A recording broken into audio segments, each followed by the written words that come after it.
Hey guys, welcome to the 50-second C# tutorial that I'm making for the New Boston.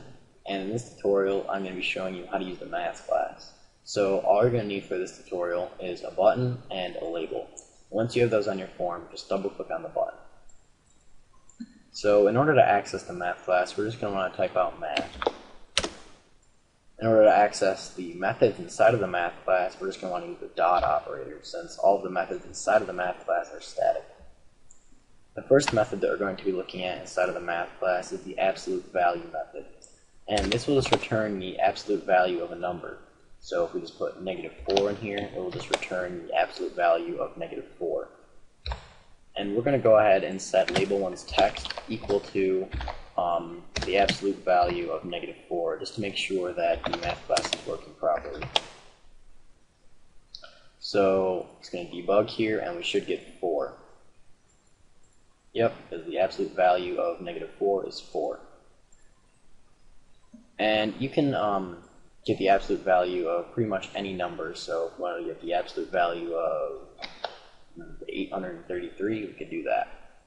Should just get 833. Yep. The math class doesn't only contain methods. There are also a few values as well. For example, we can access pi if we were trying to do some calculations with circles or something.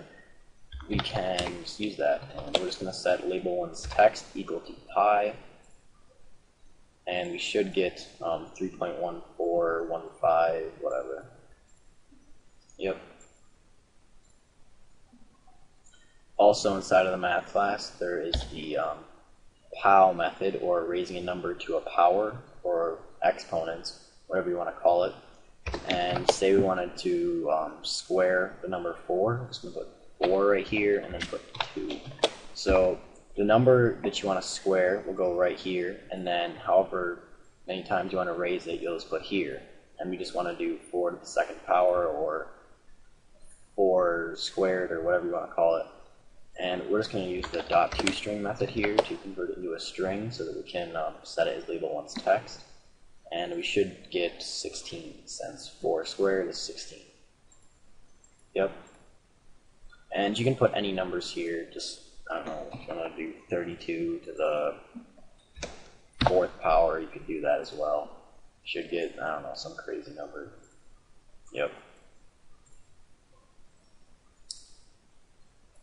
Also in the math class, there is the round method, and the round method will basically round any double value, or any number that has a decimal point in it.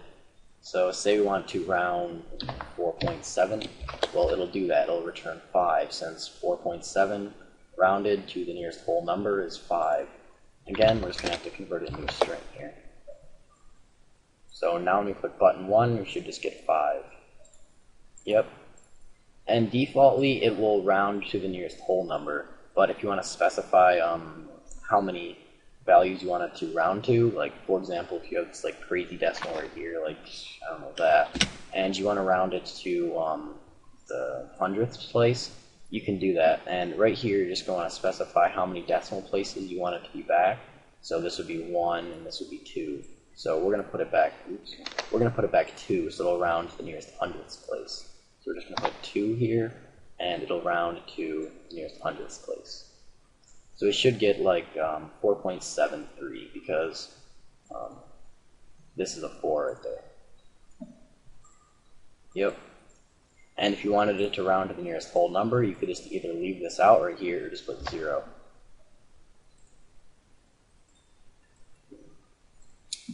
So that's pretty much it for this tutorial on using the math class. I know I didn't go over every single method inside of the math class, but they're pretty self-explanatory. They give a nice little tooltip right after it.